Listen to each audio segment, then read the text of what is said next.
Hello, hello, hello, hello, internet. How are you, wherever you may be, whenever you may be?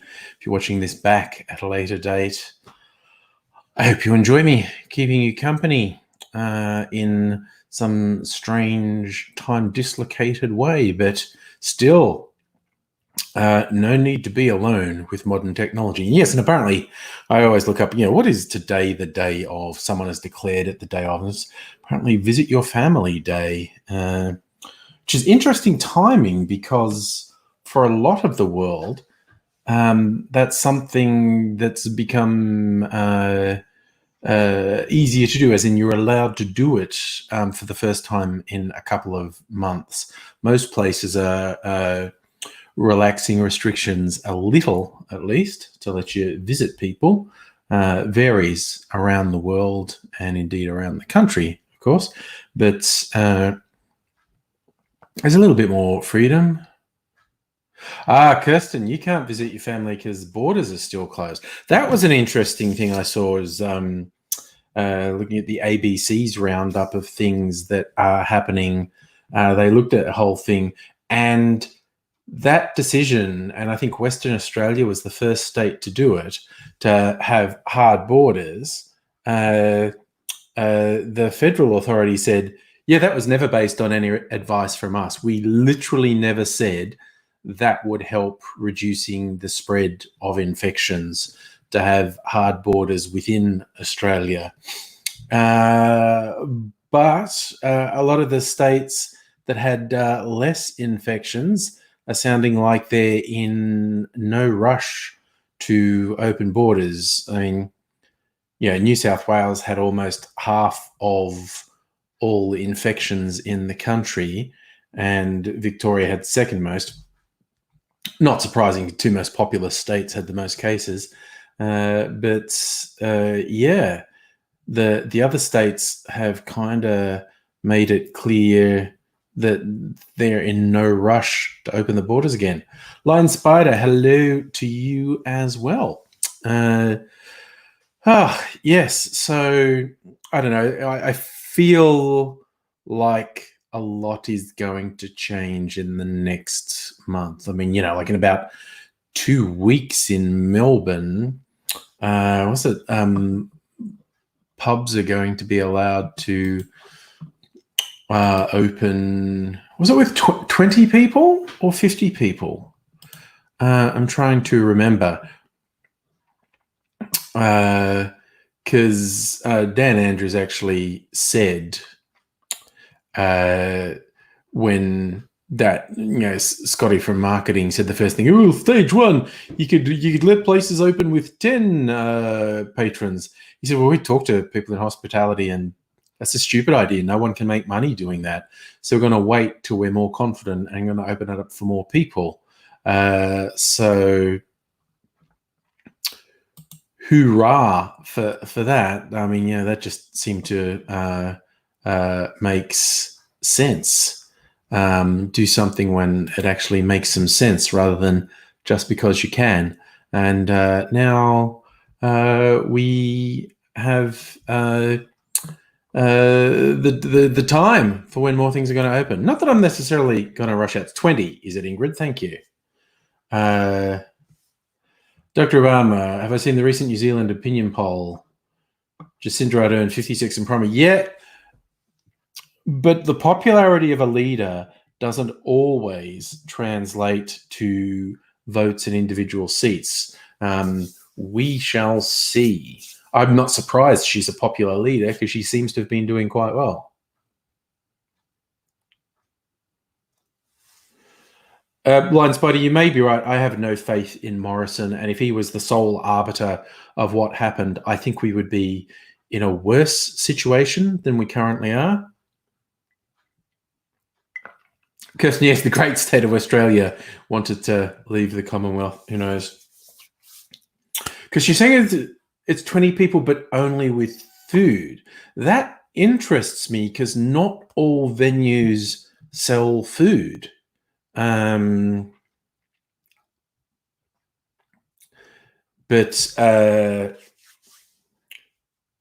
yeah, that's if that's the actual rule, then that's got to be a limit on some of my favorite places that don't actually serve food. But anyway, Dr. Obama, she's the most popular PM in 100 years. Oh, and it's the Labor Party that's polling at 56%. Again, that's very promising for them. But yeah, polls ahead of time can be very misleading because there were very few polls that predicted, very few to no polls that predicted a Trump presidency, very few to no polls that predicted an LNP win at the last election. So, yes. Well, as they say, there's only one poll that counts, and that's on polling day. I just think that's how politicians talk. I make a practice of not talking to politicians, but that's just how I imagine them talking when they spout their various platitudes, things they are wont to do. So we shall see. I think Mrs. Angry works in health, and I don't think she's in any rush to go out and go to a venue. So I'm not either, for that matter. I would. Okay, that was a year ago today, was it, Dr. Obama? Okay. It's not the sort of thing that I make a point of noting. It was a year ago today, Scotty from marketing, for reasons no one can fully comprehend, won the federal election. Well, most people say it's because of the horrifying and unmitigated bias that the commercial media in this country barrage the populace with. I also place a huge amount of blame squarely at Labor's door, because I was certainly never inspired by them, and I fucking hate Scotty from marketing. So if there's people who aren't particularly passionate about their vote, I just feel like Labor didn't give them anything to latch on to. And that is a very good point, Lance, but a lot of people don't tell the truth when they're asked questions in polls. Yeah, the Palmer thing, Dr. Obama, I still don't think Clive Palmer is smart enough to have deliberately planned that, but there does seem to have been a lot of people who were pissed off at the Liberal Party voted for Palmer to register their protest, and then he routed all the preferences straight to the Liberal Party, which means the people were effectively still voting for the Liberal Party, whereas if Palmer hadn't been there, a proportion of them may well have voted Labor in protest. But we will never know. All those could haves and would haves. Kirsten, you're well stocked. Me too. And I even bought more on the weekend. I was telling myself I wasn't going to buy more. And I went out to see AZ on Saturday to try and fix his setup for live streaming because it was getting a bit substandard. And haven't done a stream since then. I don't know if he's going to show up tonight. I haven't heard from him. So, hopefully it's going to be looking and sounding better next time we see him. But when I saw him, and he's like the other side of town, and he's just one suburb away from the Bitters Lab, which is a place I love as cocktail gear and unusual liqueurs. And I went there and I was going to get this stuff called Wonder Foam. You get a little bottle of it, put a couple drops in, and I often make cocktails with egg white. It makes them nice and foamy, and it's really good consistency. And a couple drops, and you don't need to use egg white. And I went in there and I got distracted and I bought a bunch of stuff and I forgot the Wonder Foam. Hey, Peter, how you going? Okay, Kirsten, I think you'll be interested in this. Where is it? Where is it? Wait, where did I put it? I thought I put it somewhere where I'd find it is. Yeah, there it is. Jesus.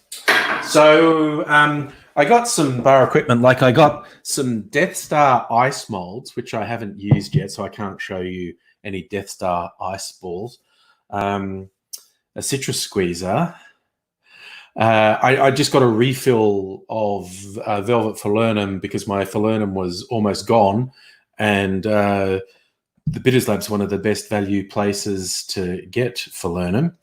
And because I got talked into it for so much talk, I got an Australian liqueur, Ochre Gold. So it says, inspired by the golden hue of this sunburnt land, we've brought together an array of native flavors into this fine liqueur, crafted in the pristine Adelaide Hills for the enjoyment of the ultimate sundowner, to be shared with family and friends on great spirituous adventures. They're saying it has things like river red gum, strawberry gum, juniper, orange peel, peppermint gum, gelatin wax, angelica root, and gentian root, or gentian root. Someone corrected my pronunciation of that. And I did have some of that on weekends. It's got quite a zing to it. Don't know if that's coming from the peppermint or whatever, but it's got a sort of zing, almost slightly spicy zing to it. It's very nice. Catherine, you're listening while putting together a deck chair. Yeah. Desk chair, not deck chair, not on Titanic. A few drinks onto the belt after you broke your last one on the weekend. Whoops. Oh, there you go, Kirsten. Lots of Australian gins have gelatin wax. There you go. Learn something every day.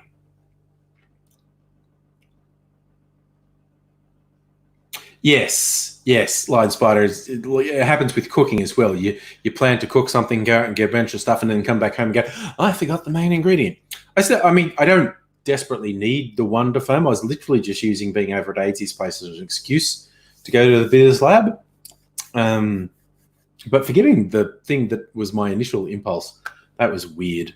But I might make a drink with Ochre Gold. I was watching Henry on the Applewood live stream a bit earlier, and he had an interesting setting. In fact, they all apparently loved it. And if I got the recipe right, it's 30 mils of tequila and 15 mils of the Ochre Gold, and just a little bit of creme de cacao and a little bit of passion fruit liqueur and a little bit of sugar.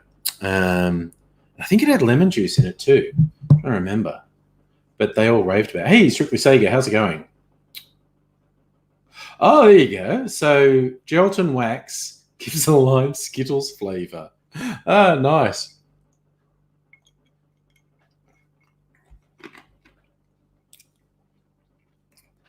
So I think I got this recipe wrong. I think it had lemon juice or lime juice in it. Because I was just kind of watching a live stream, and they even said the ingredients like 2 or 3 times. And I kind of got them written down and kind of not. But I think he called it a Mirage.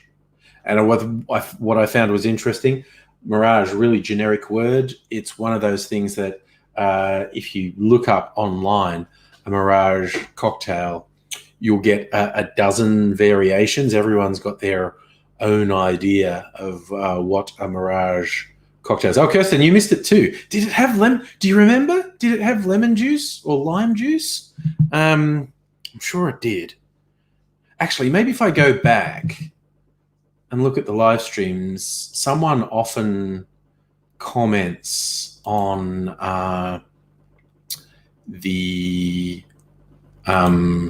they leave a comment with the recipe.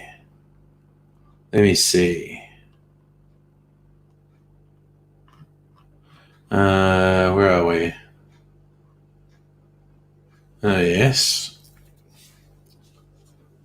No, newest comments, because they might have put it right at the end.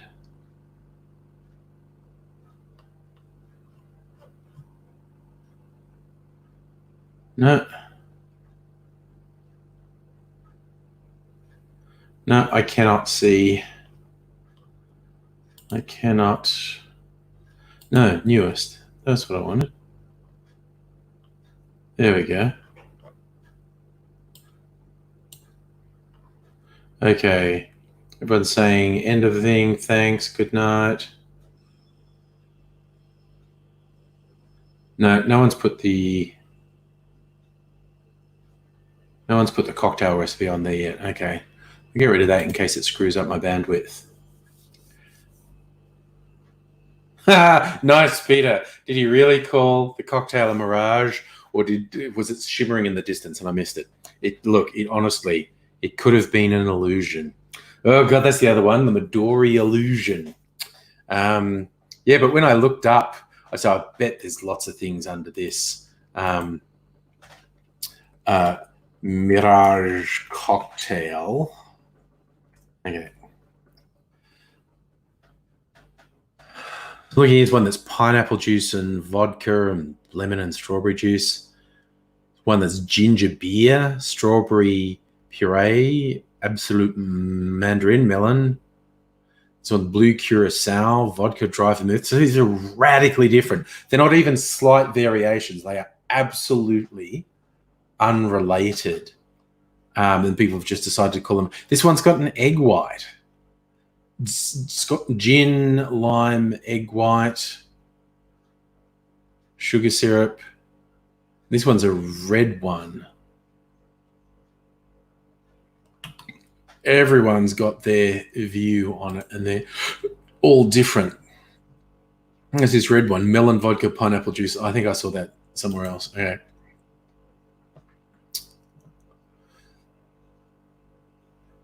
So yes, that's one of the ones. There's nothing even close to an accepted standard of what a mirage is. People just make it up, and that's fine. A cocktail has to become a classic before people acknowledge, no, it's definitely this. And even then, you get arguments about how to make them. But yes, there's the Mirage is one of those ambiguous ones. So because I want to make the one they made on this live stream I watched, because there were three of them and they just all loved it, thought it was fantastic. So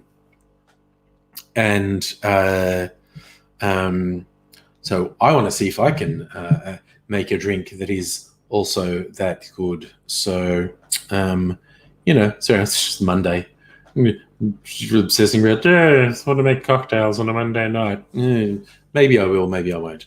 Who said? I think I will tomorrow. I'm going to do a milk punch tomorrow because I need to do an experiment. And I need to, if Stella shows up here, I need to warn Stella, because we're talking last week about, hey, because you're talking about making these milk punch with cow's milk, lactose intolerant. Can you make it with coconut milk? I went, yeah. Looked up and found what sounded like a really good recipe. It was called a Paloma milk punch. It was tequila based, and I made it on the weekend with coconut milk. And when it was all mixed up and the milk's curdling, and because I used, they had a recommendation for a particular fruit liqueur, which I didn't have. So I used a different fruit liqueur that I did have, which is a black currant liqueur, an Australian liqueur, actually. And I made it and I added it to the coconut milk, and then it kind of looked like chocolate milk. And I did the clarifying, the filtering, and it came out, it was very orange, and it was terrible. It was not actually drinkable. I thought it tasted salty. I don't know if it's my palate being tricked. Then after a while, I thought it was too much lemon. Was I really careless with measuring the lemon juice? And did I put way too much lemon juice in? Could have been that. I diluted it with lemonade, and that made it drinkable. Although it still tasted like one of those sports drinks that have the salts in them to electrolytes. It's what plants crave, and but it was drinkable. I thought, no, I need to do something with this, so I added some sweetener to it because there was no sweetener in it, if I remember right, like no sugar syrup. So I added some sugar syrup, then redid the clarification with cow's milk, and filtered it again. Came out a lighter color again, more yellow than orange. Tasted much better, but still a bit weird, but tasted much, much better diluted with lemonade. So I don't know what it is. Oh, here we go. Kirsten found the recipe. You're a ledge. So it is 30 mils tequila, 50 mils Oco Gold, bar spoon of white creme de cacao, bar spoon of... it was lemon juice.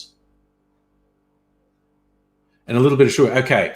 I am going to make that. See if I can make that. I don't have the Wonder Foam, as per the story I told. Do have some egg white. So I'll make it with egg white.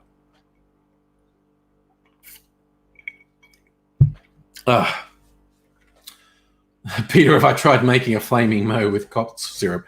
No. Which is a fun thing because, of course, there's... Lion Spidey, you have to go. Thanks for dropping by, man.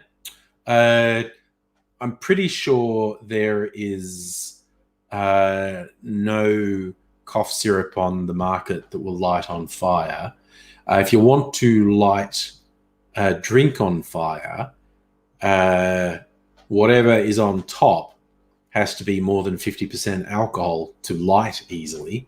And there are, in fact, some beverages that specifically market themselves that way, saying, like, you can set this on fire. I have several alcohols that are more than 50% alcohol. I've never really tried to set them on fire. So I could approximate a flaming mo by mixing whatever and putting something really high proof on top and lighting it on fire. Wouldn't do the foomph that a flaming mo does, because that's a cartoon, not real life. You'll be shocked to learn many things that happen in The Simpsons wouldn't actually work that way in real life. So, yeah. Strictly say, have I seen a Mike Judge film called Extract? That's not that one that's just come out on Netflix, is it? That's called Extraction. Thinking you're talking about. Kirsten, you had to watch the video back because Henry gets distracted easily. That's true. That's true. He's a bit exuberant. He's a bit of a sprite, is young Henry. Should say, yes, there's also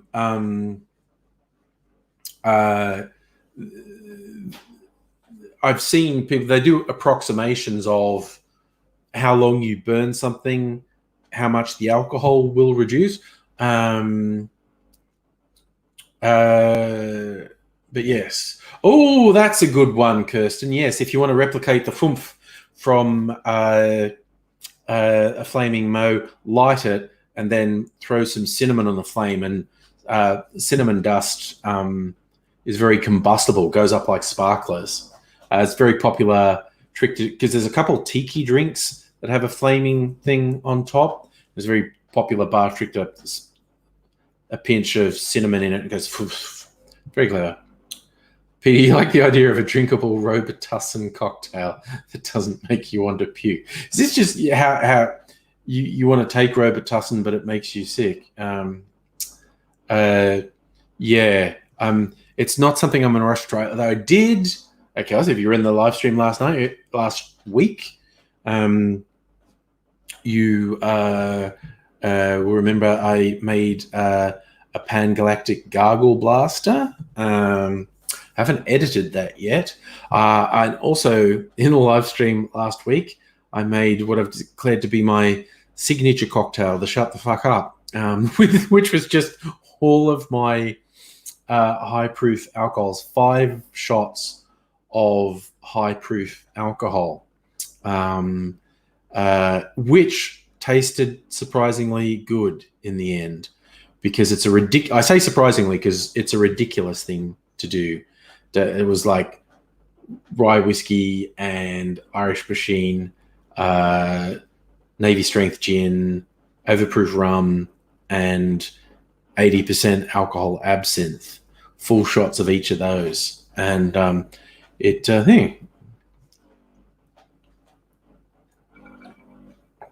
yes, Strictly Sager. I did quote Idiocracy. Yes, it's a Mike Judge film.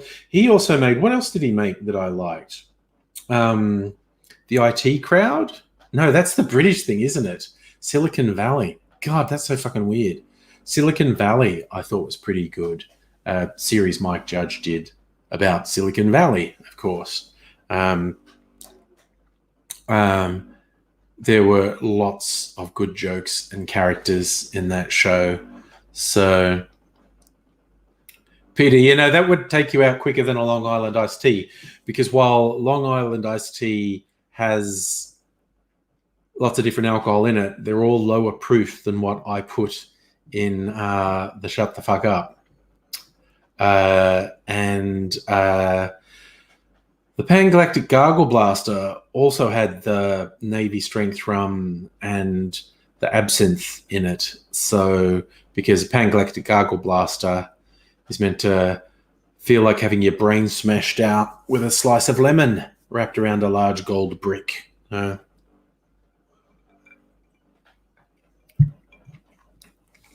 So I have to edit the Pan-Galactic Gargle Blaster video. I'm going to put the Shut the Fuck Up video up tomorrow, and the Pan-Galactic Gargle Blaster up on Thursday or Friday, because Towel Day is coming up, 25th of May.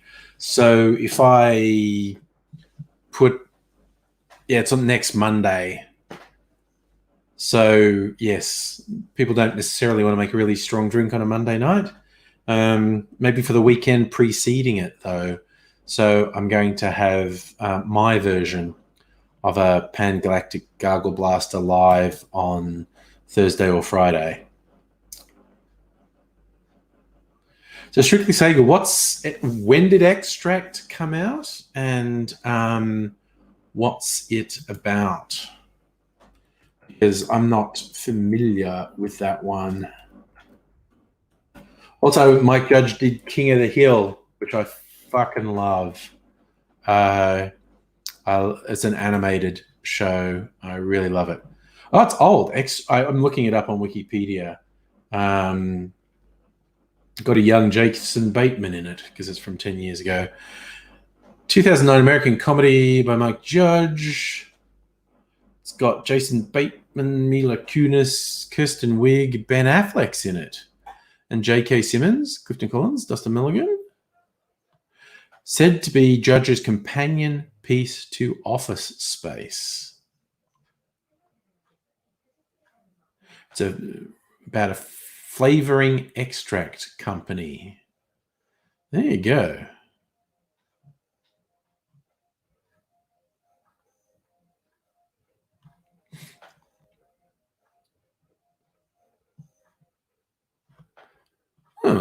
And of course, Mike Judge probably first came to prominence for Beavis and Butthead back in the 90s. Peter, my cocktail channel is called Angry Cocktails. I'll put although I think you'll find it just by searching Angry Cocktails, but I'll find it.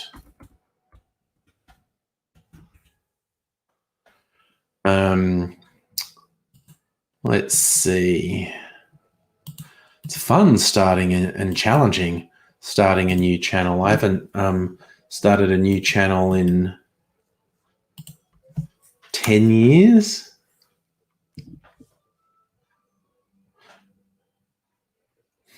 Okay, so you reckon Extract's good, Strictly Sega? I've like literally never heard of it. I don't know if it's on any of the streaming services or whatever. So I will keep an eye out for it. I say that, but I will probably forget instantly because that's how my brain works. Like it's true, it is a slightly quiet night, but it's a Monday. We're in the first half hour. Often people rock in at different times. But yeah, having a hang. As long as we're having fun, that's what counts. That's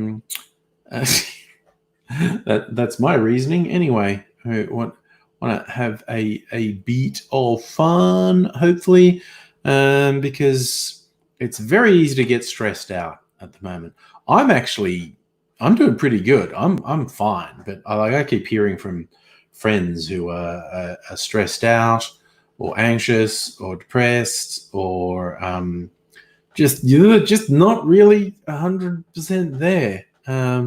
So, if we can offer a little bit of a hangout to make things go a bit more smoothly, provide a distraction, then I'm all good with that. I started doing these regular live streams, just at the point when things got weird. And we were starting to have limits imposed. And, it's the thing. So we can say, wind down at the end of the night, It's also, easing into the new week.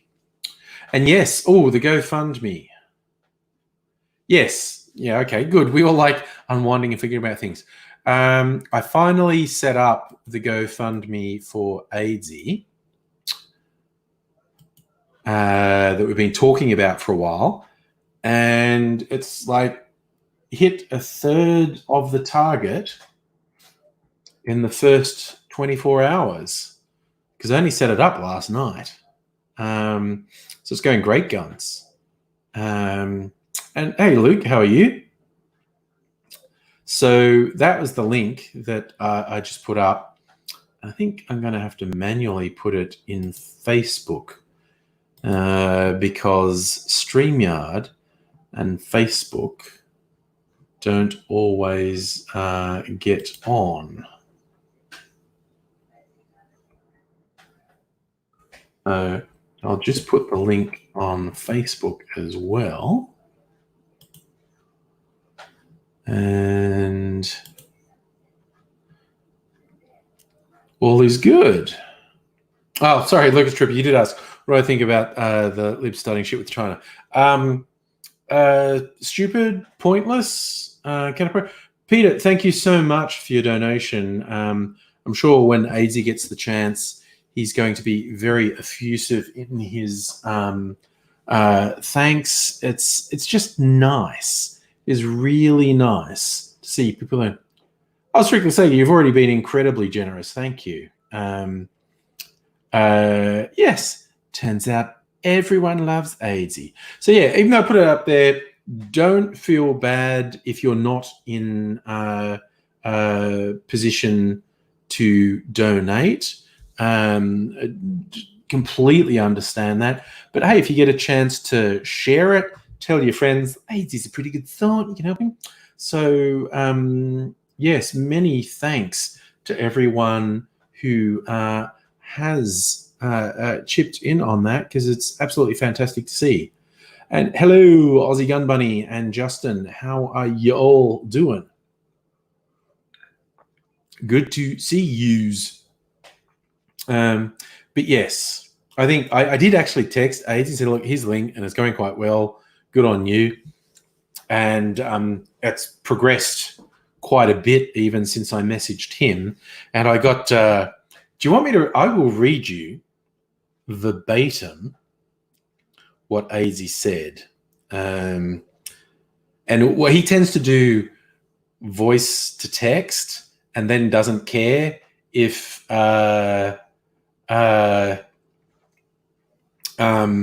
he he doesn't care if it doesn't make sense, and he just sends it to me. So I sent him a link saying, like we'd hit 10% of the goal when I messaged him, and now we've hit a third of the goal just a few hours later. So his response, as I received it, was, "You are as day to our I lonely world's night. It is time to thank you for what you have done to lose high and go. That is an angry man, and for that I am truly humbled to be able to see him in the flesh one last time. Anywho, please feel free to stick in a shitload of cash for the fundraiser, and I will grab her. Yeah, Michelle, I am bloody babe, good looking, and a tablet." And that was all one text, and that was the last I heard from him. So you kind of get the thing. He likes it. Strictly Sega. I turned 50 a few years ago, so doing a fundraiser. But yeah, unlike 80, I have a job, and I do not need to impinge on people's generosity. I'd rather appeal to people's generosity for far more worthy causes than me. Like AZ. That's a good summary, Locust Trooper. Libs in China fighting's like kids fighting over Pokemon cards in the schoolyard. It's pretty fucking stupid, honestly. So counterproductive. Aussie Gun Bunny, I did read your link about the lady who died in Adelaide and appreciate that, but I very rarely do videos about people who died because I'm very cautious about appearing as though I'm trying to cash in on someone's death or cheapen someone's death by making a video. I do occasionally make videos that involve, people being dead, but I'm very cautious about doing it. I don't do it very often because I'm just really cautious about how it might look. Like a trooper, when I'm going to turn 60, way too soon, buddy. Way too soon. It's fucking weird. Getting old is weird as shit. Anytime I think I'm not old, my knees go, "Yes, you are," and make me limp around. Annette, hello. Hi, how are you? Oh, Fletcher, that's harsh. The government just wants us to visit our grandparents to save the government money on pensions. They want us to give our parents, the grandparents, the Rona, so they don't have to pay pensions. That's one way. Oh my God. Oh, dude, that is so dark. I've known Fletcher for years, and you always have a dark sense of humor. Oh my God. Even for you, that's dark. That's one way to prop up the economy. Kill off the pensioners so we don't have to pay the pension. Good God. Locust Trooper, am I a grandfather yet? No, buddy, not yet. I have adult children, but I'm not a grandfather yet. Oh, Annette, you got the elderflower liqueur. It's really versatile. Like, in fact, virtually any cocktail you like, put half a shot of elderflower in, and that adds another dimension to the cocktail. Catherine, what's messed up about the Adelaide death is they won't name the service provider so you can avoid them. Yes, apparently it's just awful. As a disabled woman who was in care, and the circumstance of her death, the inquiry has said, dude, this is fucked. Like, the carer is actually facing criminal charges, which is really rare. So the finding is that no, this is fucked up. This wasn't a mistake. This wasn't mild negligence. This was fucked up.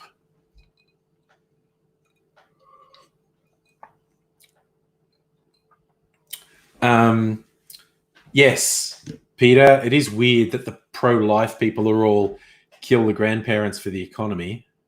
Yeah, Abigail, that's what I said in the thing. Let's visit your family day. Apparently you can do it. Not gonna. You theoretically can do it. Not doing it. Apart from, like, my immediate family here in the house, who I see anyway. Yes, Fletcher, you remember the kids. Well, that was like 12 years ago. They were pre-teens when they were on my channel. And, now they're freaking adults. Oh, God, Lurker Stripper, don't get me started about worrying about my children's future. It sort of sucks. Oh, Invisible Chicken, thank you. Thank you very much for your generosity. Yes, Abigail, I'm with that and the friends. Ooh, Kirsten, you had an elderfellow spritz earlier. Nice. Just Joe Biden will be real fucking lucky if coronavirus doesn't kill him off. He does not look well. Joe Biden looks A, frail, and B, it seems like his cognitive abilities are diminishing on the fucking daily. He does not look good. Really, really not good. Yes, Fletcher, back in the day, the kids out the back shed shouting at the walls. That was me. Well, yeah, like a stripper, it's going to be hard to get full-time jobs. It's going to be hard to survive with fucking climate change. And that's both of them, actually. Both old and fucking decaying. Both Trump and Biden. Ooh, Kirsten having apple pie moonshine. I had some of that. A thing I picked up.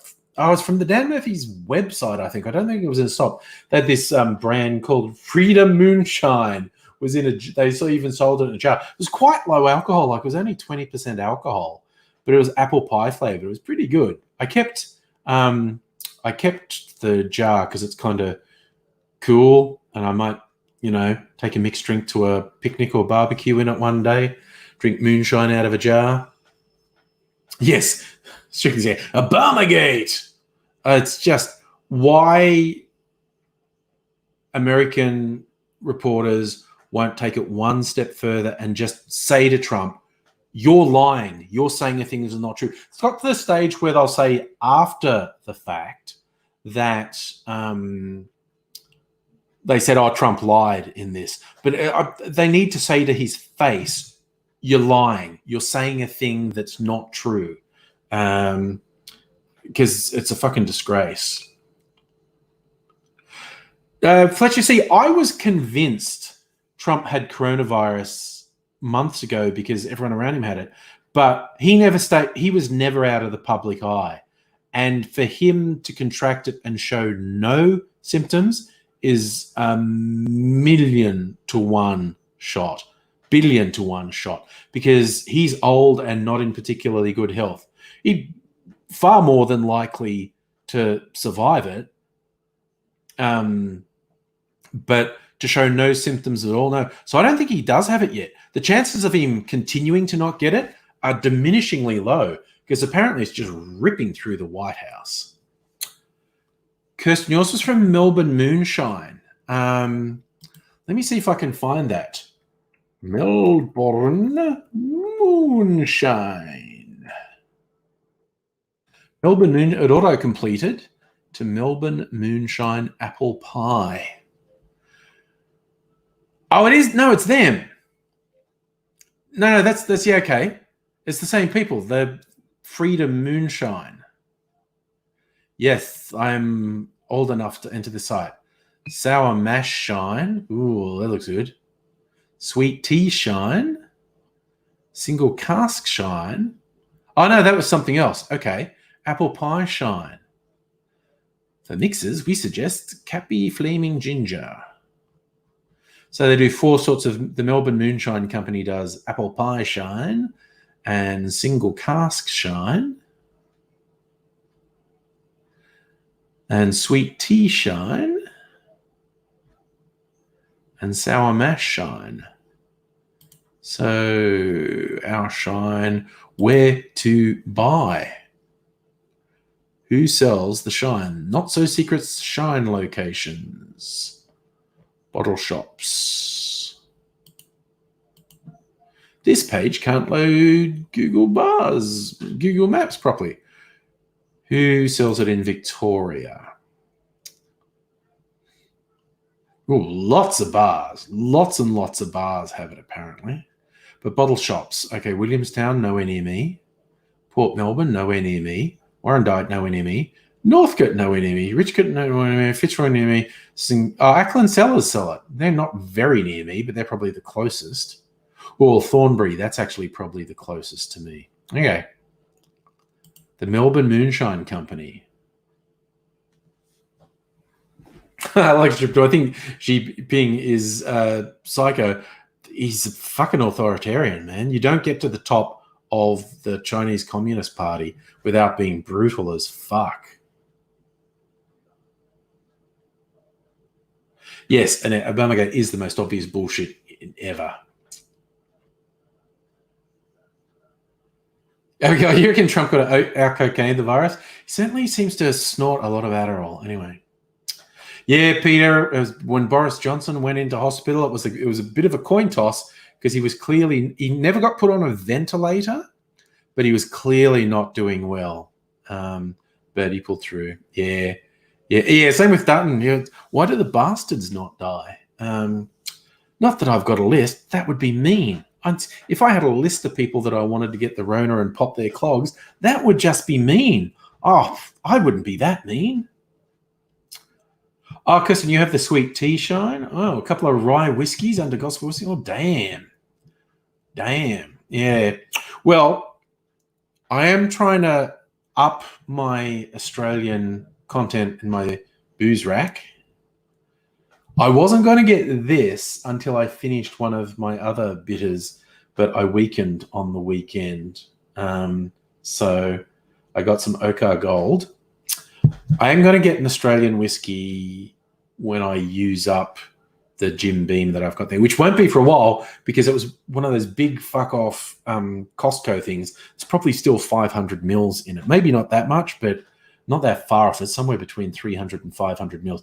And when you only make the occasional cocktail, that takes a long time to get through. Ooh, and you're going to do a Le Fizz cocktail. Nice. Like, Strip, do I think China will be a semi-democratic country? Dude, anyone who thinks they can predict the future is full of crap. The Soviet Union went south and all the former Soviet states become sort of democracies, kind of, sort of, to varying degrees. Oh, no, Abigail, you almost drank out of your paintbrush water. No. Okay, but yes, if you're having alcohol beverages and you've been painting, you need to put your paint thing in another room. Not saying you've been drinking because it's just the thing you could do if you were just having a glass of water. Accidentally pick up your paint water. No. Fletcher, Chile wine from Eden. I don't drink wine, so I'm not really going to get wine. Vermouths, although I've got a couple of Australian vermouths.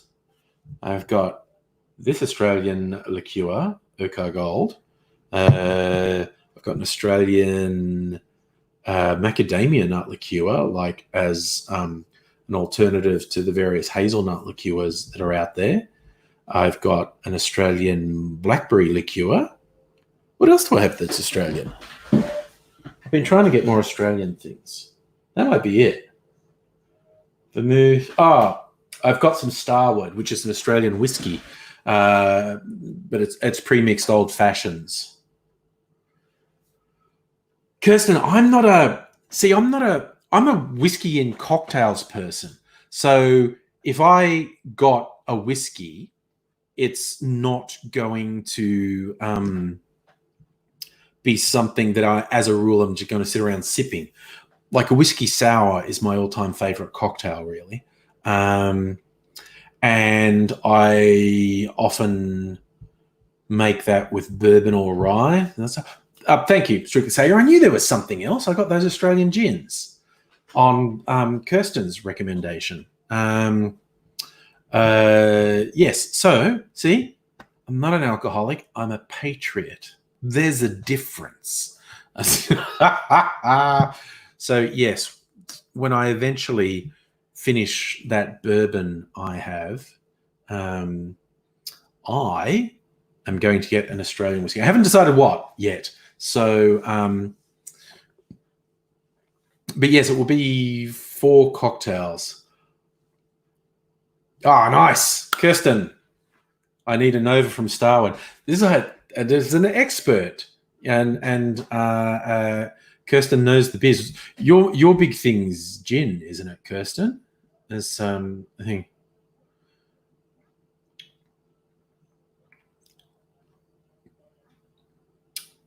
Oh, Locust Trooper, that's a really good call. Justin, you said if China became a democracy, be an American-style democracy, considering where Taiwan's gone.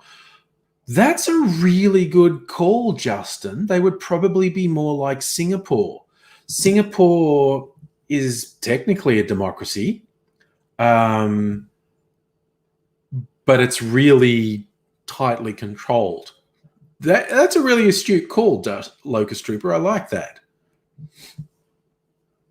Oh, yeah, so Kirsten, you like gin, but whiskey pays the bills. So who you actually work for again, Kirsten? I have trouble keeping track of the various things. Oh, God, you know what I was going to make, because it was like Whiskey Day on the weekend. That Starward by itself is good. But I was going to, after I'd had this drink in, you do work for Starward, yeah. I'd had this drink in a bar in Melbourne where they put a bit of creme de banana liqueur with scotch. Oh my God, it's good. So I was going to have some of the Starward with banana liqueur because I reckon that would be good.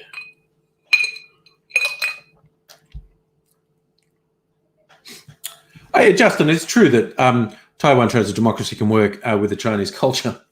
Not that China recognizes the democracy in Taiwan. Not at all. Oh, yeah, Peter, those are also really good points. Again, because China it's not a single entity. It's a huge, sprawling geographic landmass with so many different cultural and ethnic groups across that vast landmass. There's no way everyone is the same. There's no way everyone thinks in the same way. There are really diverse people across the Chinese. I mean, it's virtually a continent the size of the bloody place. Yeah.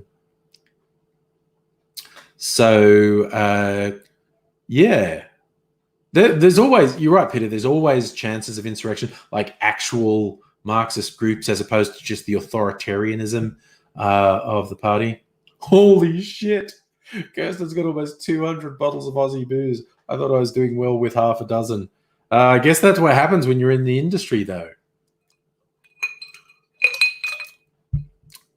And you said the Starwood Nova, our man on the Applewood streams raves about the Starwood Nova as well. So, yeah.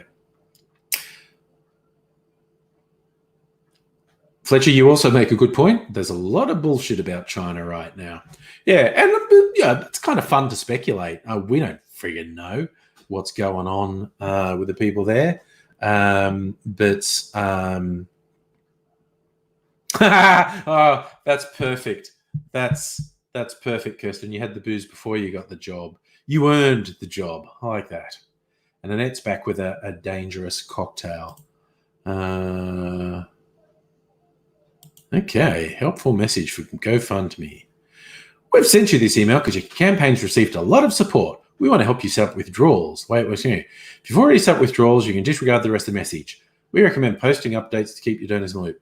If you're raising funds for yourself, you can disregard the rest of the message to send myself. Raising money for someone else, which I am, refer to the following article for instructions on how to properly add a beneficiary.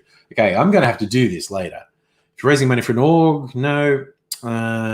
Gender isn't able to withdraw the funds. We ask an immediate family member withdraw the funds. That's not possible. We may the funds and personally deliver them to the beneficiary. Cool. So I'm going to have to set up a thing so AZ can withdraw the funds. Because you're receiving so much support, see, lovely people, so much support. GoFundMe says we're popular. We'll now send you daily emails that highlight your GoFundMe's activity. All right. Yes, because it was telling me every time someone donated, and they're saying, you're probably sick of that. Maybe you just want to get a daily digest of what's happening. But I'm pretty excited by what's happening. Ooh, Kelly and Sharon. Oh, awesome people. I'm just writing quick thank yous to everyone, but I think AD, when he's got the chance, will probably want to thank everyone. A little personal note, which will be quite an undertaking for him with his challenges with the text world. But we've cracked $1,000 in the first 24 hours. Fucking hell, everyone loves AZ. That's good. This is a very nice thing. Oh yeah, Fletcher, Vietnam's doing really well. It's a YouTube friend actually moved to Vietnam and marvels at it. Oh, Annette, your cocktail tastes like a lime fizzy. That sounds pretty good. Oh, okay. Sorry, Kirsten. Henry likes the twofold, which is a double grain whiskey. Okay. No, I'm going to follow your advice and get the Nova then. Like a stripper, do I think China will ever have YouTube again? I don't think it's high on their priorities. I really don't.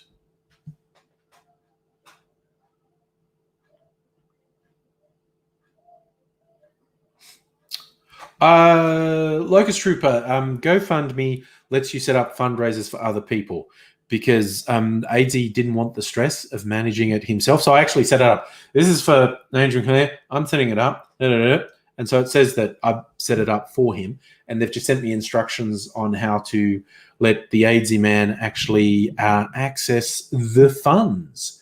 So, and that's a good thing. Our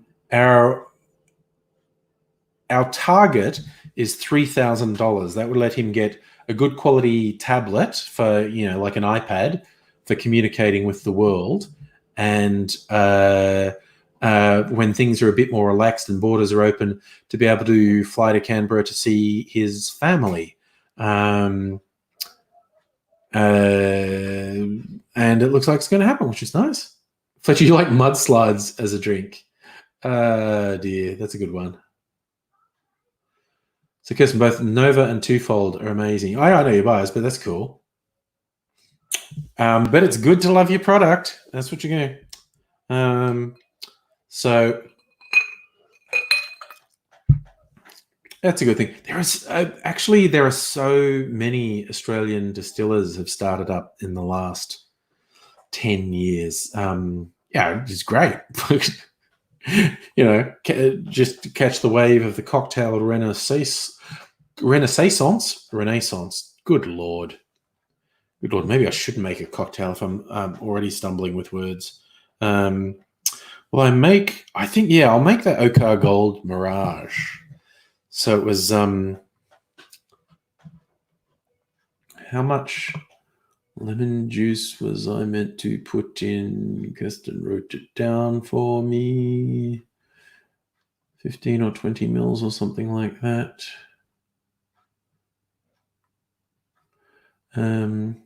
Scrolling. Keep those doggies moving right. There ain't a window weather, hell bent for leather. Wishing my girl was by my side. And now I think I went too far. Or did I? Oh, no, I didn't. There it is. I didn't go too far. So it's 30 mils tequila. I'm going to write this down to make sure I don't forget it this time. I've got most of it written down. Where's my notepad? 30 mil tequila, 15 mil Ocar Gold, white cream cacao, passion fruit, 20 mils. 20 mils lemon juice and egg white. All right, I'm going to make this. New comments.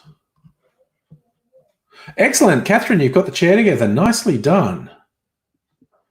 Justin, what if AZ went viral and got to 100,000? I don't know how GoFundMe works. Like, if we hit the 3,000, do they go, that's it? Or they say if people love him, and because, I mean, obviously he would, it would be very good for him if he got a little bit of additional support. So 280 plus distilleries in Australia now. Holy cow, that's amazing. So the drink I'm going to make was called a Mirage. So I'm going to get the pieces together. Woo! Rain and wind and weather. I put a drink in the freezer to chill it while I get ready. Never met a man who made me feel the way that you do. It's all right. Tequila.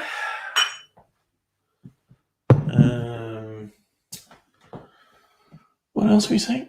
Tiny bits of creme de cacao, passion fruit, and sugar syrup. Okay.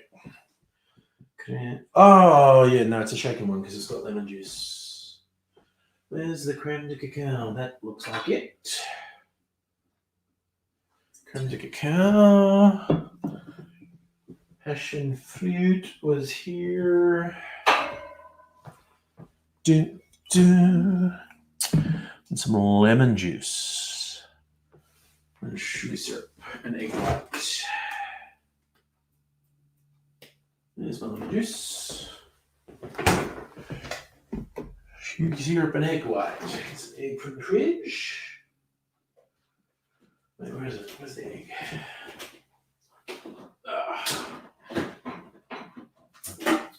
Okay, fridge is being challenging, fair enough. Oh.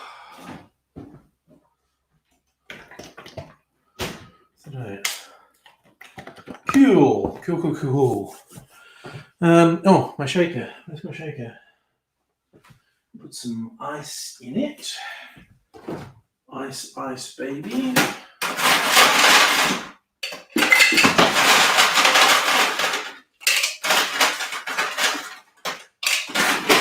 Okay.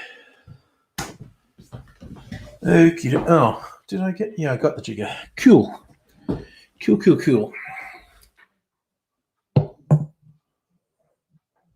Oh, I remember that potato salad one, Peter.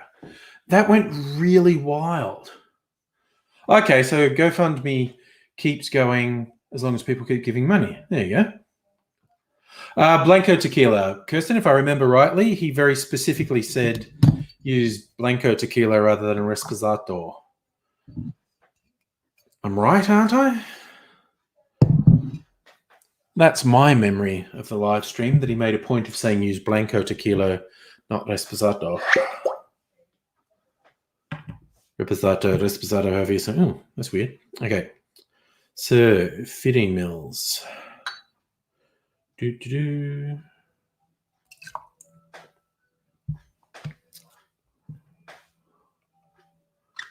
Yeah, see, local trivia, that 2020, I know, because I'm a small channel. It's not about me. It's about AIDS's friends and popularity, because a lot of the donors came from the people we went to college with. There's a Facebook page where I told everyone about it, and they were all very quick to jump on. Some very generous donors in there. Kirsten, you're being a smartass. Okay. The tequila bottle that has a little hat. That's so cheesy. I love it.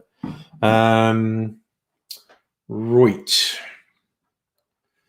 So now we just want like a bar spoon of these things.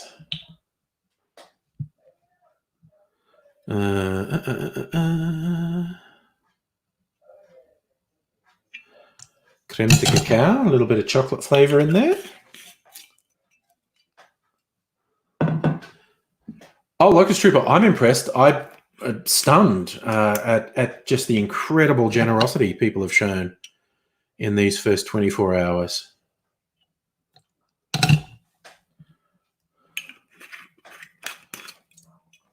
I'm going to put, because they suggested a little bit of sweetener, so I'm going to put a little bit of agave syrup in. Just a little bit.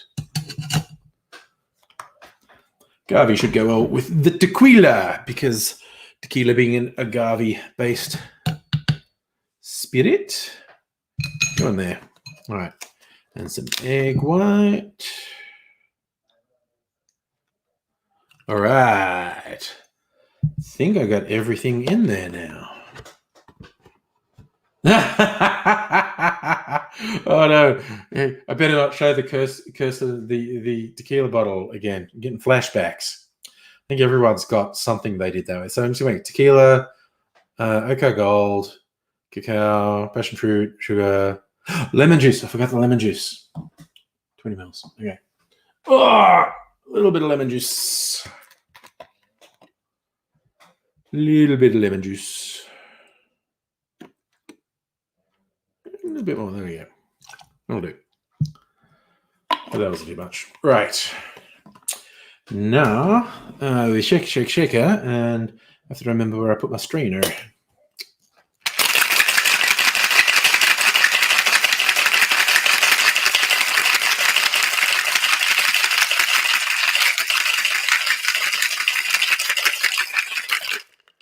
Okay, that's very cold.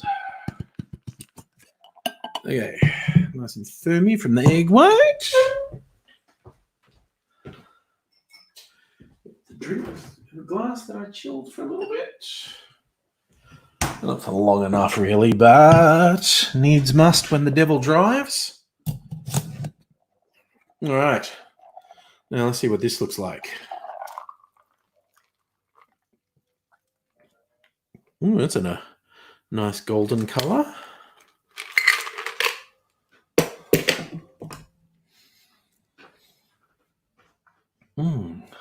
It's a nice looking drink.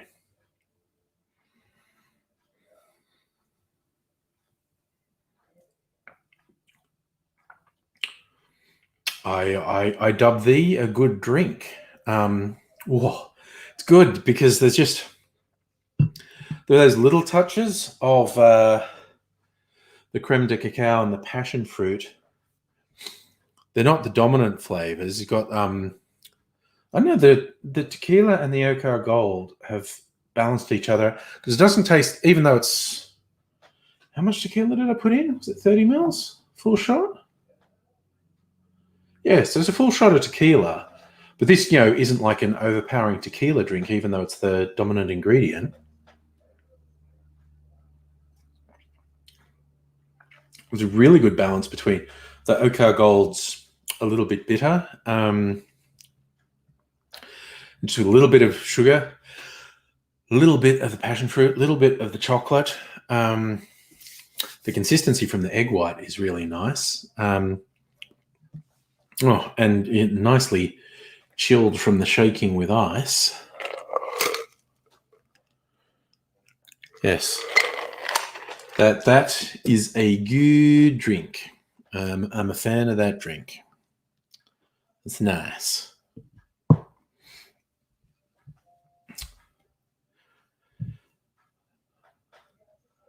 Very elegant. Yeah. Whew.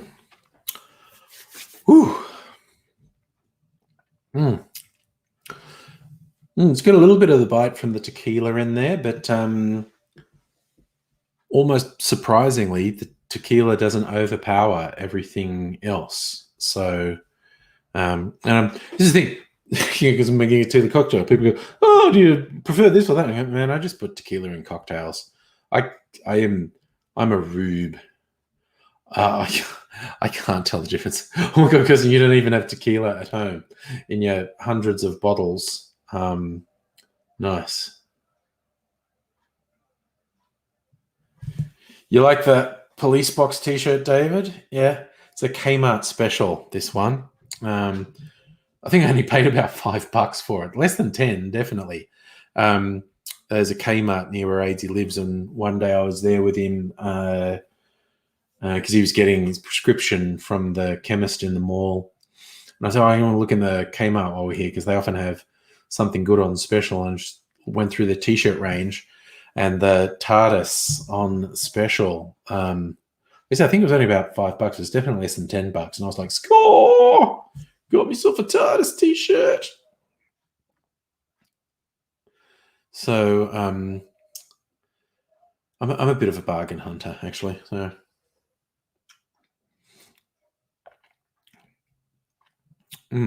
this is a really good drink. Yes, if it wouldn't get me super, super, super drunk, I might even experiment, like make this one again and put slightly more of the creme de cacao, the passion fruit in there to see what that does to the flavor profile.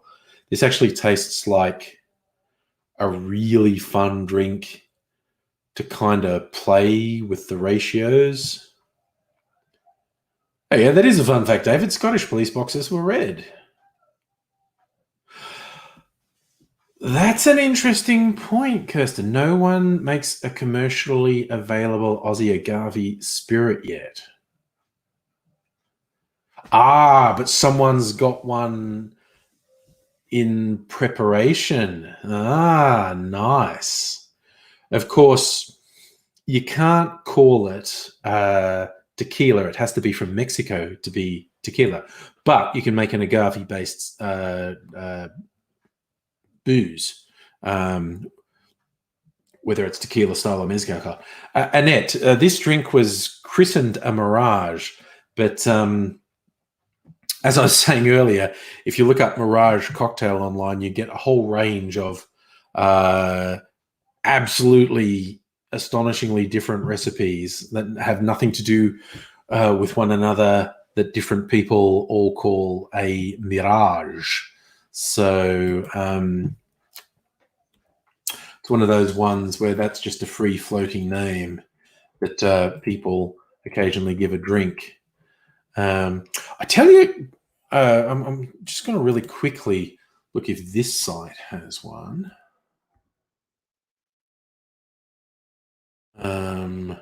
No, okay, because Difford's doesn't mess with that sort of stuff. Looking up cocktails of the day on the Difford site, they have a Monte Cassino, which is named after a critical conflict in World War II. Some estimates 250,000 casualties.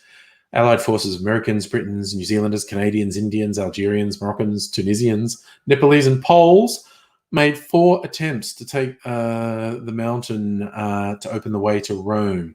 Along the way, they caused one of the worst cultural disaster of all of World War II. They bombed a monastery that was over 1,400 years old. And many of the Polish soldiers never went home because they feared they'd end up in communist concentration. Hi, the fridge wants to sing the song of its people. They end up in a gulag. But the drink they've got for it, the Monte Cassino, sounds really good. 3/4 of a shot of straight bottled in bond rye whiskey, which I have, Rittenhouse rye, meets that trick. 3/4 shot of Benedictine, 3/4 shot yellow chartreuse. I've got green chartreuse. I know they're different. 3/4 shot lemon juice, half shot chilled water, omit if wet ice. So that's just equal measures: whiskey, Benedictine, chartreuse, lemon juice. That's a really interesting. I want to try that one. That sounds really interesting. That's a really interesting mix because, yeah, it's like spirit liqueur and citrus juice. That's like a classic combination. It's a sidecar. It's a margarita. It's kind of, this is with the Benedictine, which is not 100 miles, although it's a very herbal one. It's not like 100 miles removed from, Cointreau or whatever, unless I'm getting that very wrong, which I probably am. But yeah, this is like a whiskey cousin of a margarita, except it's very herbal. Very herbal. Ooh, I'm really intrigued by that one.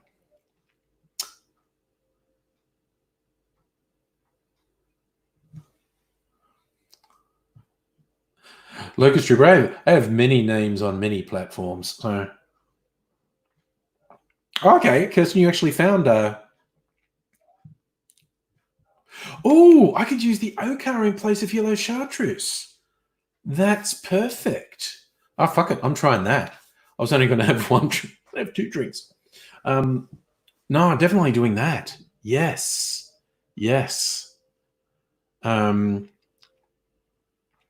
So Black Snake make a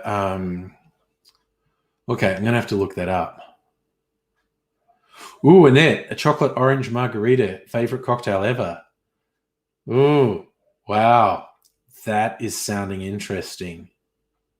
Well, see, because you have an orange flavor in a margarita anyway, and you get something like, creme de cacao, give it a little chocolate tinge as well, or brown creme de cacao.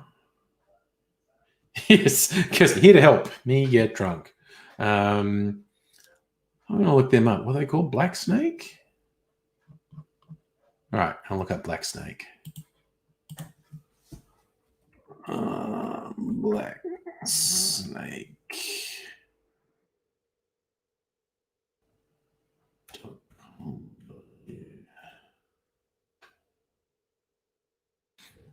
Or was it .com? There we go. Yes, I'm over 18. Thank you, Black Snake Distillery. Australia's dedicated agave spirit distiller. And they've called it ASP. Nice. And like everyone else, they're also making hand sanitizer. Agave spirit and Black Snake, so ASP. Famously, the snake that was reputed to have bitten Cleopatra and led to her death. Whether that's supposed to be suicide or assassination, I'm not sure, but Cleopatra was reputedly bitten by an asp. Fucking fruit fly going around my head. Oh, and they also make a gin. So they make an agave and they make a gin. Nice. So ASP, an agave spirit made in Australia, inspired by Mexican traditions. Locally grown agave. Each batch has a subtle variation. Oh, that's interesting. Ooh, to help you choose your palate, we started with a smoke index rating. If we produce a particularly smoky lot, we will sell it as a separate expression for your selection. So that would be more like a mezcal if it got real easy. So Asp Joven for a mere $85. This is what Australian spirits cost. Signature of Asp, many agave spirits with smoky flavors, great to sell by cocktails. The distiller's special, light, smooth, floral batch, 45% alcohol. Long on the palate, memorable drop. Only releasing a small number of bottles for sale. Dang, $95. Dang. No, well, good luck to him. I don't think I'm rushing to get that, but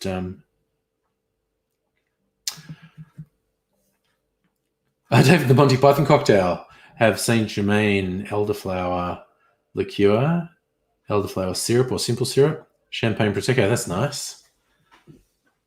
Elderflower, yes. Your father smelt of elderberries. Your mother was a hamster. Yeah, put an elderflower liqueur, a simple syrup, and top with a sparkling white. Was she bitten on the asp? Yes, Kirsten, that's the fun tax.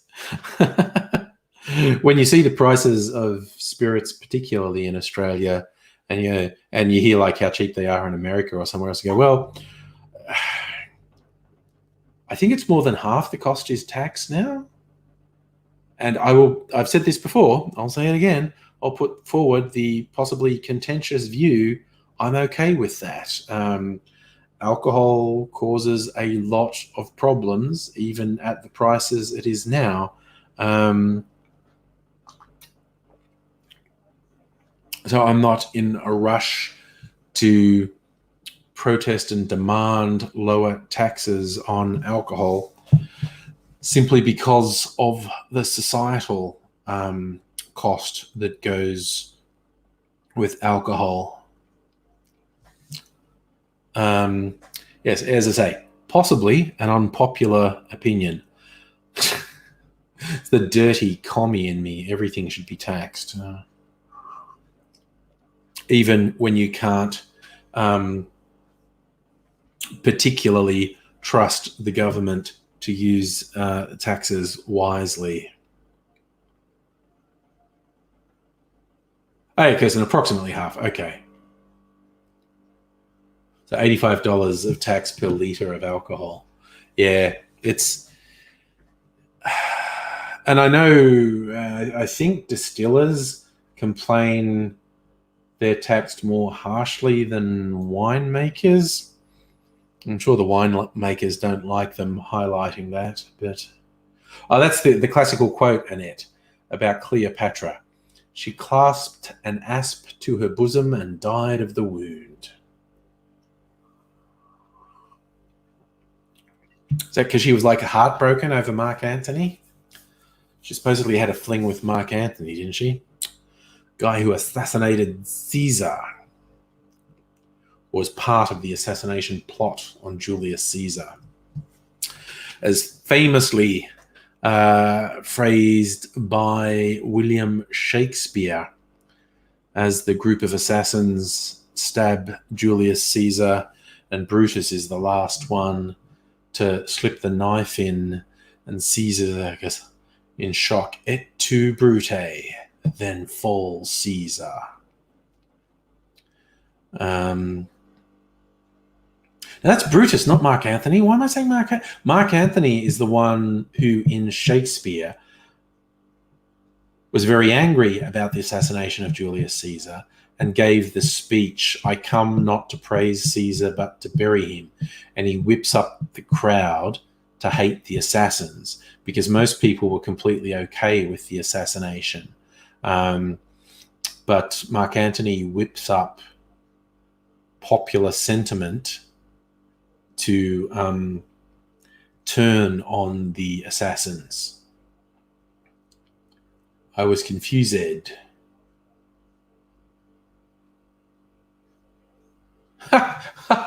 Oh, that's right. Every time someone got dramatic over a breakup, your mother would mock them with that line. Clasp an asp to the bosom and died of the wound. Yeah, that is a little bit dramatic about a breakup, really.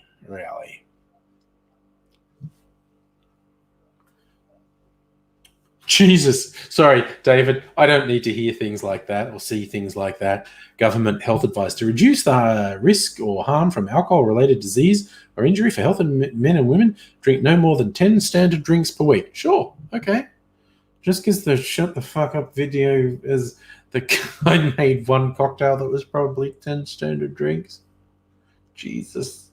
I was going to say, don't judge me, but honestly, feel free. Feel free to judge me. I feel like I should be judged for that. That's not good. What fucking Windows want to fucking update again? Wants to install updates. Get fucked. Honestly. Alright. Alright, I'm gonna get this one out of the way. What the fuck did I just knock over? Oh.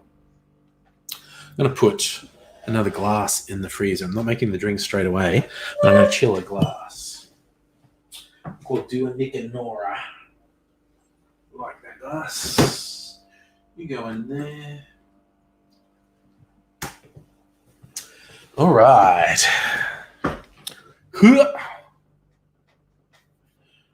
Annette, how many standard drinks in a Singapore sling? That is the question. Let me look it up. Singapore sling. Get a reputable site.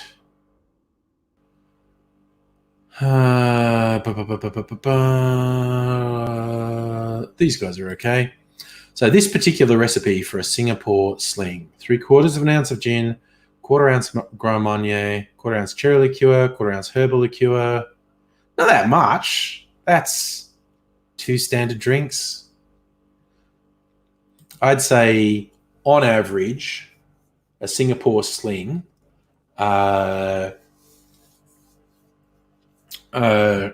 would be 2 standard drinks. Okay, Kirsten, Australia supports wine and beer industries because it supports tourism. Popular overseas need to raise the profile of spirits. That is a good point. There is an element of tourism locked in to wine and beer that need to spirits needs to be lifted up to the same level. That I agree with. Actually, did that the last weekend away I had with Mrs. Angry, which is probably So I had very early this year or late last year, we went out the Bellarine Peninsula, just past Geelong. The main attraction was a winery and cidery place, the Flying Brick Cider Company. Really like their cider. It's probably my favourite cider. And they do good food as well. We found a really nice place to stay for the weekend. And then we were just looking at things, what to do. And there's a distillery just there. And they are aging a whiskey. They had not yet released their first whiskey, but they had gin, and we went there and did a gin tasting. That was a tourism-y type thing. That sort of thing needs to happen more. It was actually quite good. The guy who talked us through the gins and stuff, it was quite fun to taste a couple of their gins and then mix them with what do you call it?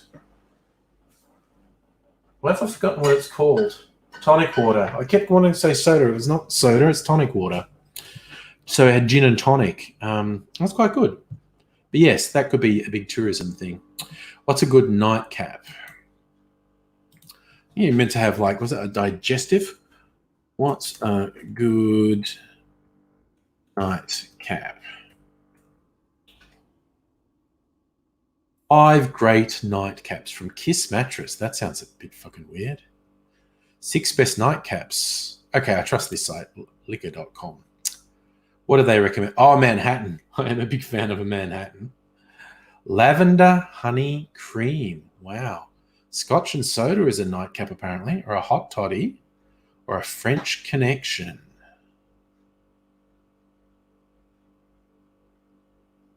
Amaretto. So what's the thing? God, it depends. That's an interesting selection. Like, I had no idea what they'd suggest for a nightcap. Probably depends what you have on hand, actually.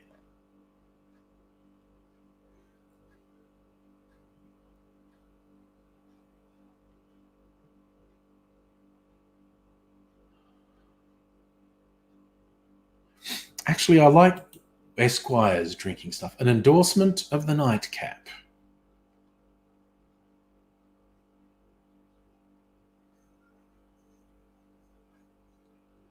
So, okay, yes. Oh, it says fortified wines are too sweet for nightcap work, with the exceptions of a Fino sherry, which is far too dry. Some are perfect. Tawny ports, for instance. There you go. A tawny port is recommended as a nightcap, or a cognac. Brandy, basically.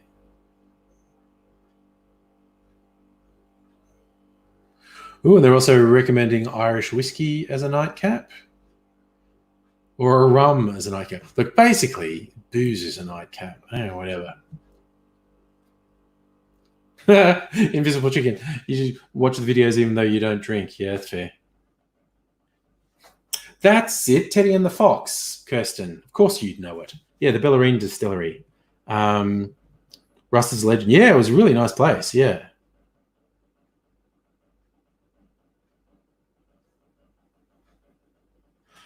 Well, that's interesting. Oh, Apero. Do you mean Aperol, or is that a knockoff of Aperol? 0.2 litres, 18% alcohol for $13. And okay, brandy is a good nightcap. Okay, do you have something like Cointreau, lemon juice? Do you have Cointreau or Triple Sec or Curacao, something like that?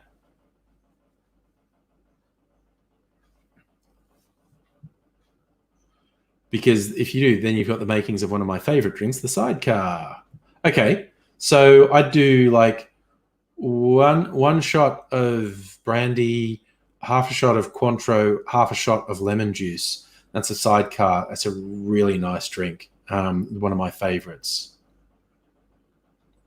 And I mean, yeah, if you wanted to treat yourself, don't be shy about putting something a little bit sweet in there as well. But just like a one shot brandy, half a shot of Cointreau, half a shot of lemon juice. It's good. Oh, there you go. Apera is the Australian version of sherry, because now we're not allowed to call it sherry. That would be EU rules, I guess. Oh, God, I just grew up with, like my mum drinking sherry in the 70s. All the Italian, like, sherries, What did my mum drink? Tia Maria.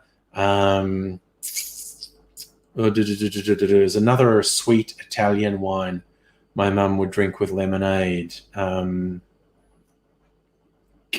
that was being really hip in Australia in the 70s. Something Italian, like Cinzano, which is not what my mum drank. It was tea masala. That was it. Really sweet Italian wine called masala. My mum would have that with lemonade. Everyone in Australia had Italian aromatized and fortified wines in the 70s. The 70s. Ugh.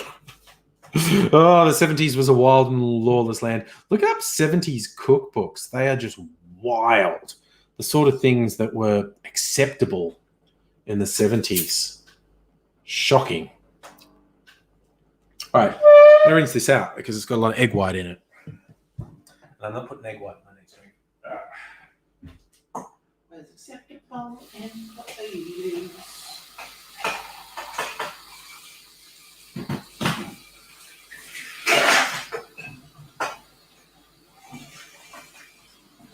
I'm not even sure if this is a shaken or stirred drink. I have to look it up.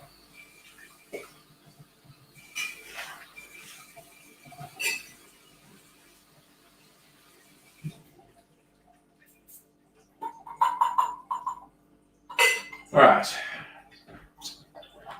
Clean that. Now I can look at the what.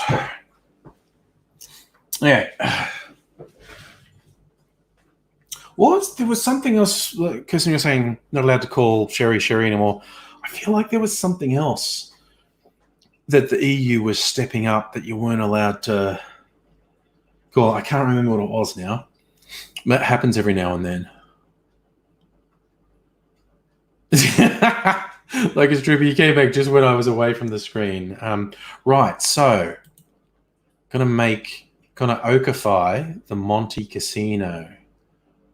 It is lemon juice, so I'm gonna shake it. Okay. I put a big chunk of ice in there. Something different. So I'm gonna do the Benedictine, bottle in Bond Rye whiskey. I need to put some things back.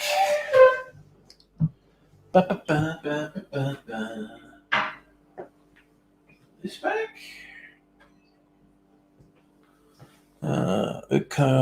Okar's staying here. Tequila's going back. Right, well, my Rittenhouse rye.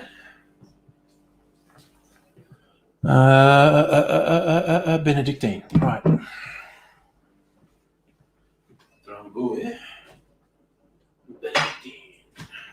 I didn't have this for the longest time, but then I just kept seeing recipes with Benedictine in that I wanted to try, so I got some. Here's another one. So just Benedictine and lemon juice. All right, so I'm going to put ice in my shaker. Maybe one big one and a couple smaller ones.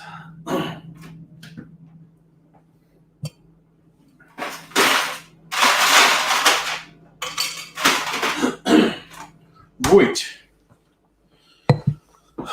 Let's get this show on the road. Comments are robust flavors of rye combine harmoniously with this riff on the classic last word. Right. So it's equal measures of everything. All right. Some rye whiskey. Some Benedictine.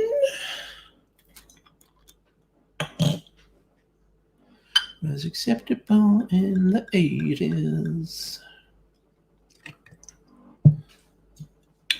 Don't even know who that song's by. I just remember it. And Oka Gold in place of yellow chartreuse. So we have to give this a more Aussie name as well. The Monte Carlo instead of Monte Casino. After Australia's greatest biscuit? Well, it depends. Probably prefer Tim Tams. Monte Carlo was always upmarket when I was a kid. Lemon juice.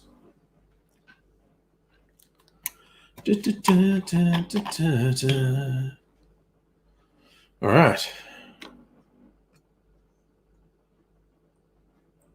Yeah, I think if I'm going to Aussify this name, because we replaced the chartreuse with Ocar Gold, Monte Casino would have to be Monte Carlo. Or keep the casino. It's like the Star City casino. Wait, what city is from Adelaide? What's the name of the casino in Adelaide? There's a casino in Adelaide, isn't there?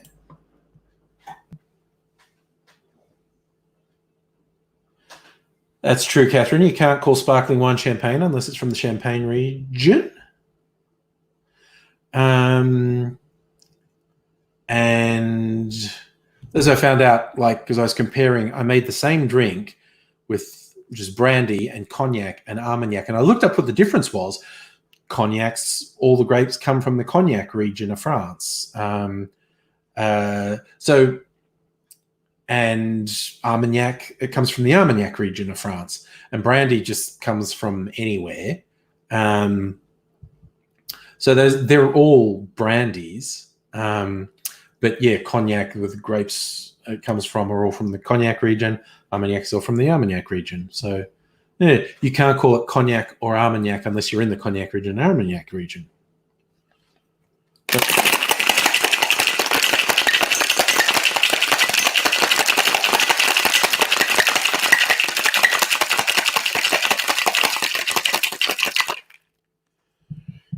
Right, and get my chilled glass out, which actually will be nicely chilled this time.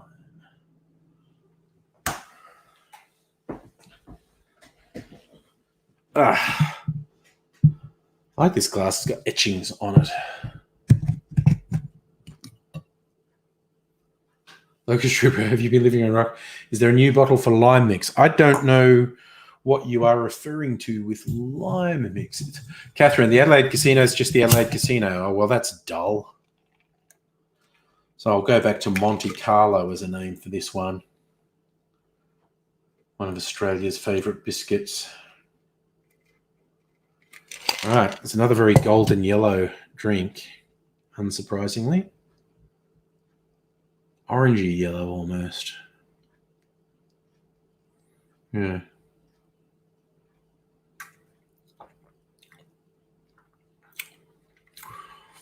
Ooh, that's got a profile.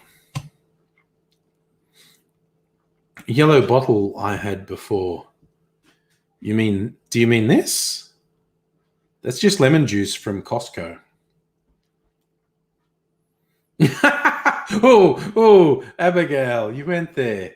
Adelaide Casino, that's dull. So's Adelaide. Well, it's a big country town. I'll give it that. There's lots of good stuff in Adelaide. But having grown up in a country town, Adelaide is definitely just a big country town. And in fact, Mrs. Angry, having lived in London for some years before moving here, to her, both Sydney and Melbourne were like big country towns. Which is a fair point. It's all variable depending on what you're used to. Got to give you some proper tasting notes for this. It's like,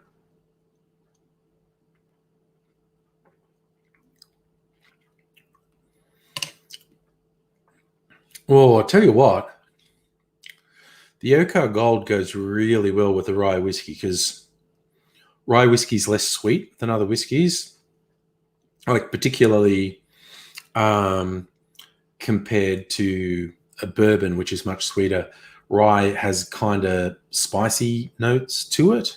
And I did try the Ocar Gold straight, and for want of a better description, it has some quite sort of spicy flavors in it. A lot of herbal drinks are fairly soft in their profile. The Ocar Gold has some quite sharp flavors in it. And I think Benedictine is a very herbal drink too. How does it describe itself? Distilled and mellowed in an extravagant palace located in Fécamp, France, Normandy region. Benedictine is a subtle alchemy of 27 herbs and spices made from a secret recipe dating back to 1510. Benedictine has a distinctive aroma of spices and citrus, hints of fresh flavor notes mellowed by a touch of honey. A memorable experience for your senses. There you go. So this is very herbal, basically.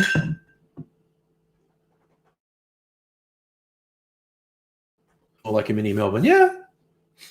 I mean, yeah, Adelaide does have very arts-related stuff, somewhat like Melbourne.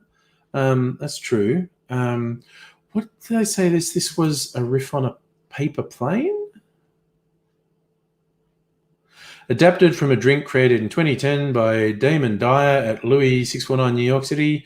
Damon won the Benedictine 500th anniversary cocktail competition with this drink. Oh. So, no, it's a riff on the last word. So what is the traditional... There's lots of riffs on the last word.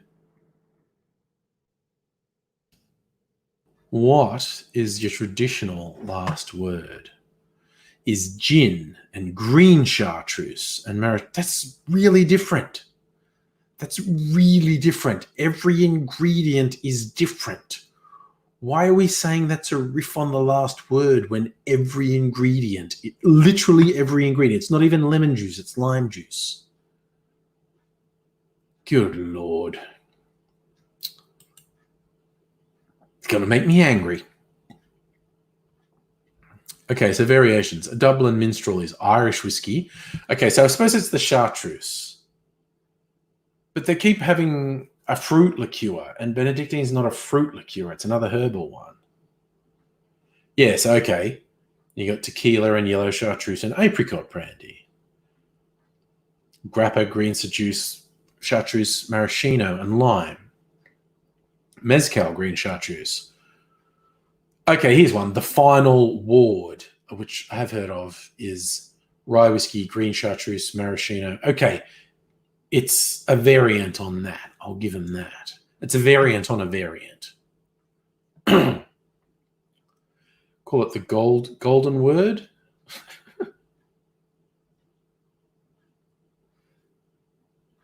I still like Monte Carlo as a name for it.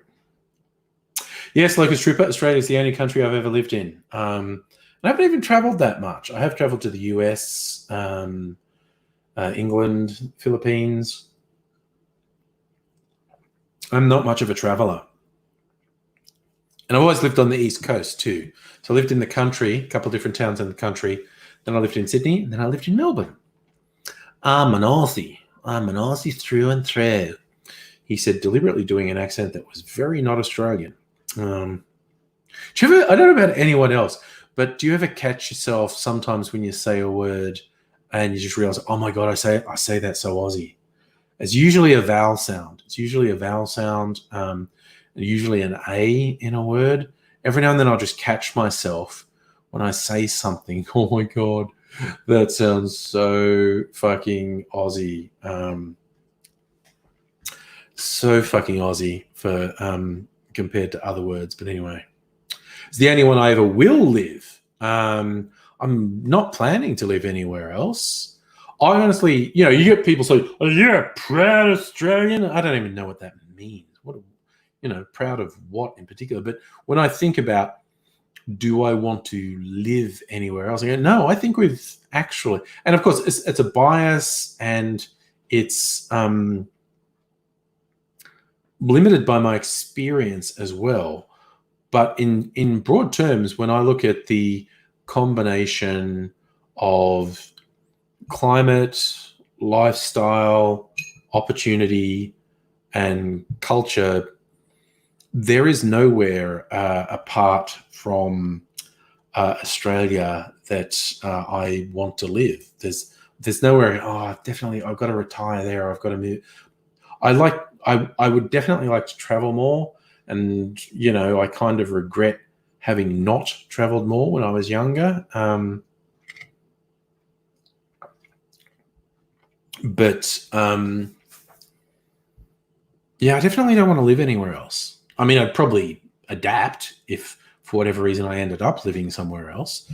I'm sure I'd adapt, but I don't sit around going, oh, I definitely want to live such and such. I just don't. He's reflectively say, get fucked, cunt.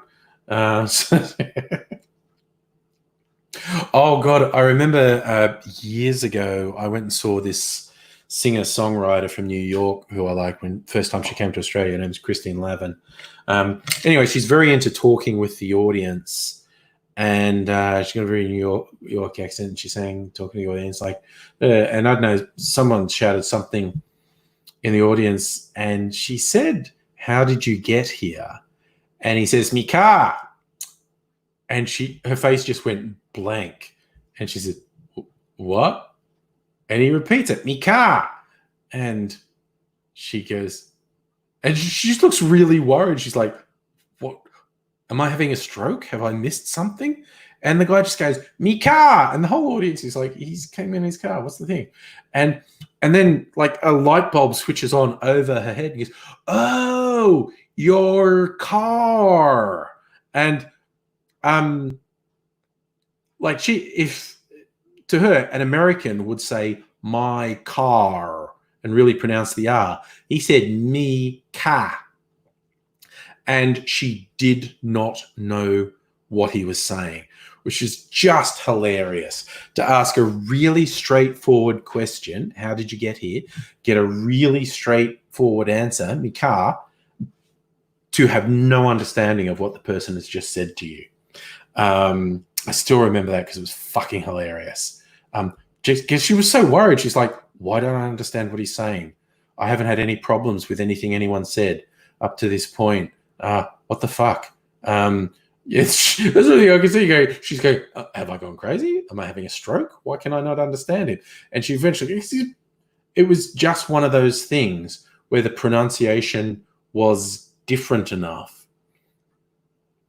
to make a real communication barrier. Like I've heard Australian friends who've gone to America, and they're at a restaurant or something, diner or whatever, and someone's like, "Can I get you something to drink, honey?" And they've said water, and the waitress has just blanked and looked at them and gone, "What?" And they go, "Water," and because Americans would say water, and it sounds like to them, and Australia is saying water, which is what we're saying. Water. I just said water. And then just explain the story, and the waitress has just gone, "What?" And eventually they've realized what the problem is and gone, "A glass of water, please."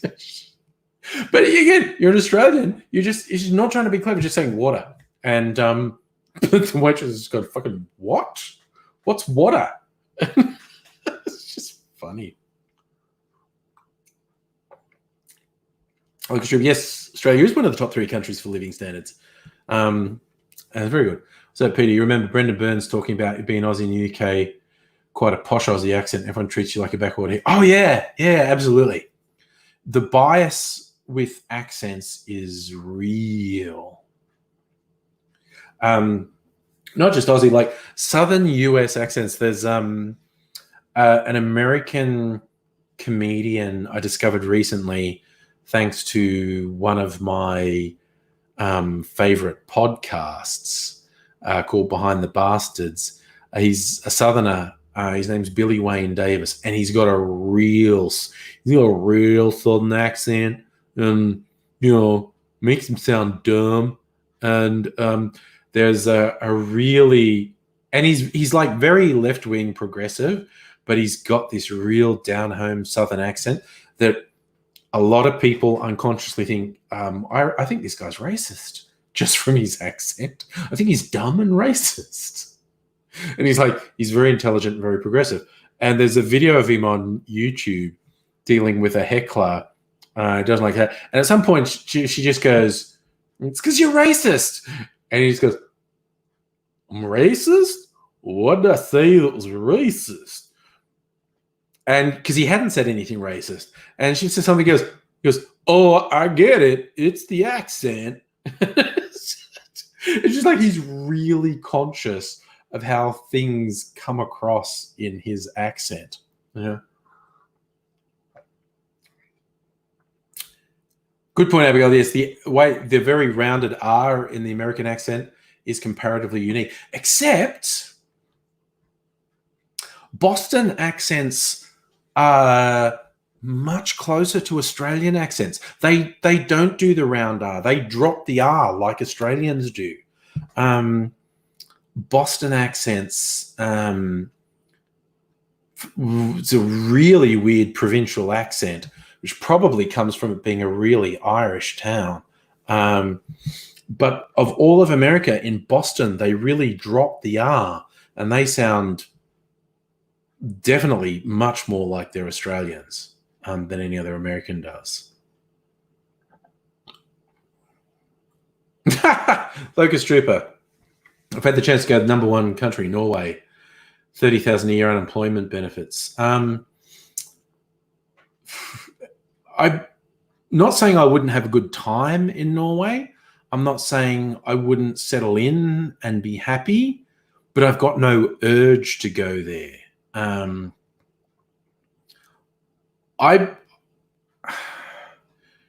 Even just from when I've traveled on holidays, I don't feel like I've ever gotten homesick when I'm traveling. Because when I'm traveling, I'm just like, I'm traveling. And when I get home, I'm like, I'm home. I have very minimal problem with getting home and going, oh, I wish I was back there. As much as I enjoy the travel, I say, oh, I'm just home now. And when I travel, I don't remember, and I've been away for, a month or more at a time.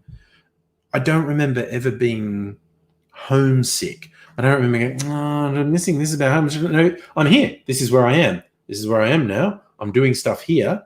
There's stuff here. This is what I'm doing. And most people I know will talk about being homesick or, and I'm just like, oh, this is just where I am now. This is what I'm doing now. This is where I am now. So I'm sure I'd be happy in other places. I just have no urge to go to other places. Plus, there's difficulty. While I'm sure a significant number of Norwegians speak English, to be able to, get the most out of there, I'd have to learn Norwegian. And I am old and my brain is frail and I don't like learning new things. Sorry, just what said, Kirsten. Australians understand American English, but Americans have trouble understanding anyone but themselves. There is a lot of truth to that. I'll tell you what I had a problem with I think it was a Dunedin accent in New Zealand. For such a fucking tiny country, there is just massive divergence in the accents. The provincial accents, I think it's Dunedin, which was a Scottish city, and they've got probably the broadest of all the accents in New Zealand. And I remember I did a camping holiday there, well, it was years ago now, probably like 10 years ago, more, with Mrs. Angry. And we were traveling around, and in one of the campgrounds, this guy was talking to us. We could not understand a fucking word he said. We were like, what?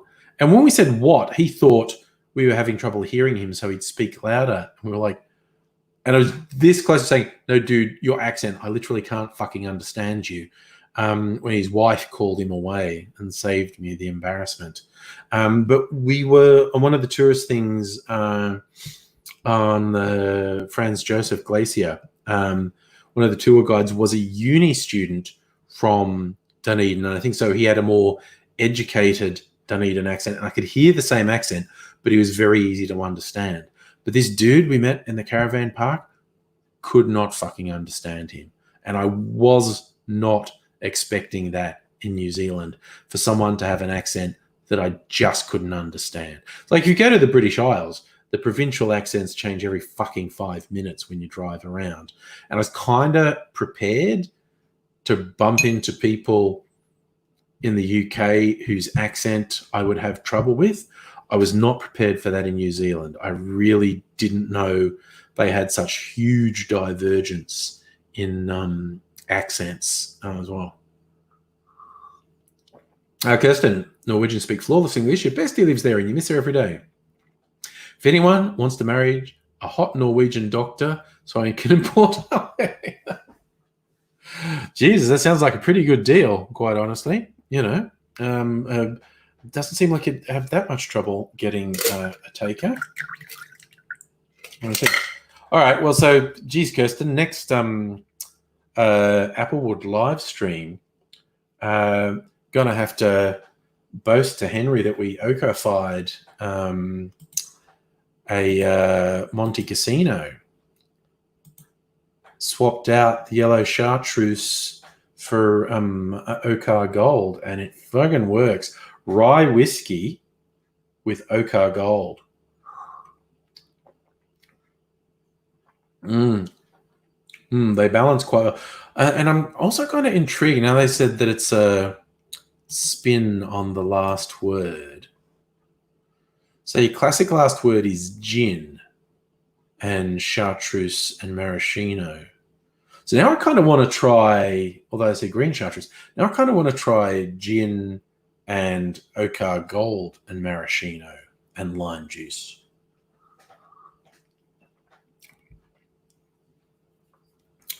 Might try that another time. Definitely not mixing another drink tonight. I'm going to bed. I'm going to go to bed.